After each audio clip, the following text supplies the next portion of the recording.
Roughly a year out from the election, Labor's made the big move of announcing a targeted capital gains tax policy to help fund free doctors' visits. The 28% tax will apply to the profit made when a commercial or residential property is sold. The family home, farms, KiwiSaver, shares, business assets, inheritances and personal items like cars, boats, art and furniture will all be exempt. The tax will only apply to gains made after the 1st of July. Before we go, what is it? 90% of New Zealanders it won't impact? What's the number? Yeah, 9 out of 10 New Zealanders.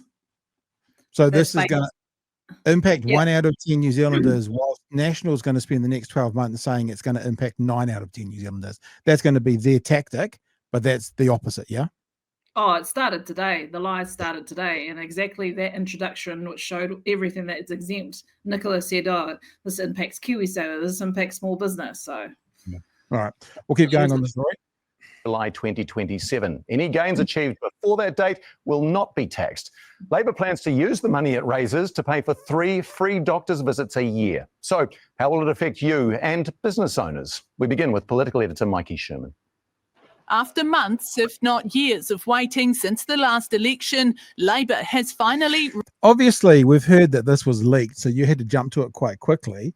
Was that a genuine smile going up the corridor? Or you're like, yay, finally, finally? Or you're like, ah, shit, I need to have been on the right day? No, I was saying to Chewie, you fellas walk fast. Like, actually... All right, we'll keep going. We do want to talk about that as well, the leak, but that's not the main focus tonight. Labor has finally re-entered the tax debate. We opted for a capital gains tax because it's a simple change. It brings us into line with so many other countries around the world. But the tussle over tax here has been anything but simple. The Australians made this decision back in the 1980s. It is time for New Zealand to take that step. This is one advantage that we have over our Aussie cousins. Let's hold on to it. Here's how it works. An investment property purchased for $900,000 from July 2027 later sells for $1 million. The profit, $100,000, would be taxed at 28%. And just for clarity, because there is a slight discrepancy, the valuation on 1 July 2027, will that come from council valuation? So the tax working group has a whole chapter on this, and you can you can elect the different valuations. So it could be QV, could be your own personal market, QV, it could be RV. You may choose the default rate. So there's an election process that the taxpayer would have to go through. Okay, and QV is because QV basically do value every house. You just got to pay to get it. There'll be some kind of way you'll be able to get that QV data to figure it out. Yeah, and that's the choice for people, right? They might want a higher valuation, so they pay less tax. So if they want to do that, then all the most accurate, then they would apply for a QV market value. Because there is always that thing that RV is, or is that the council valuation, whichever it is, tends to be a bit under. I mean, not many houses in New Zealand sell for what the council says it's worth. So, you know, if the council says it's worth 500, but really it's worth 700, and you sell it for 900, then you're going to be paying it on 400 rather than the 200 of actual value. So there's a way they've thought of a way around that already. I mean, I say around that, I just mean of being fair, a way of that being fair already. Well, I mean, unless you're Christopher Luxon, right? And you bring your value down. Very good. All right, let's keep going. Meaning a tax revenue for the government of $28,000. I'm saying to those mum and dad investors, do you want your kids to be able to buy their own home? What if you're a family who needs to... Can I just say I've seen this? This is the stupidest example of stupid examples anyone has ever offered as a rebuttal. Because she basically says, what about this? And the answer is, yeah, that's exactly how it works. If you haven't seen it, Whānau, it's ridiculous what Nicola Willis says here. Their own home.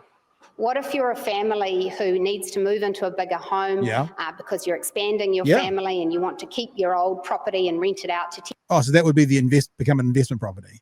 So you're going to keep the old place buying, and so that becomes the investment property. Is that what you mean, Nicola? So now, before you didn't have an investment property when you lived there, and now you've got 2 properties and one of them's an investment property. Yeah, imagine, what would you do there? Rent it out to tenants? Well, you'll be hit with a capital gains tax.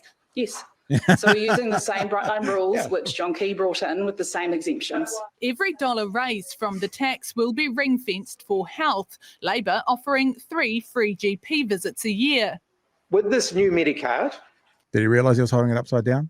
Has he had a crack so far? Just checking. Patients and families will save money every... It's P. I'm just trying to spell it. It's spelled P-R-A.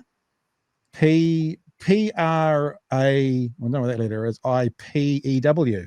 It's the Predapew card. Very good. In doctors' fees under a Labor government. The policy won't be means tested, meaning everyone gets it. Free GP visits all the time would be good. Yeah. Capital gains tax, not required. Not required? No. I'm for it. Yeah. For it? Yeah. What are your thoughts on capital gains? Oh, I like capital gains tax around here. Labor says it allows an extra 4.5 million GP visits a year on current numbers. We don't have enough workforce. We've had issues with funding. We've had issues with sustainability. Those things need to be worked at in parallel with a policy like this. And you're confident that's not going to overwhelm the system? That's right, and we're backing general practice with with other investments. Labor planned to make its big announcement later in the week. This is the cuts at TVNZ, Chewie. This is their CG overlay now. It's just a dude holding the thing at the front like this to get it in shot. Later in the week, but a leak to media meant a rushed release today. If it transpires that it was deliberately released by somebody and that we find out who that person is, they won't be a member of the Labor Party anymore. Are you looking for who that is? No. Are you scared of what you might find if you do investigate, or are you simply not interested? I've been around politics a long time, and I know that sometimes things make their way out into the public domain before you are expecting, and it's how you respond to that that really matters. Hipkins' message to his caucus: get on board or get out now.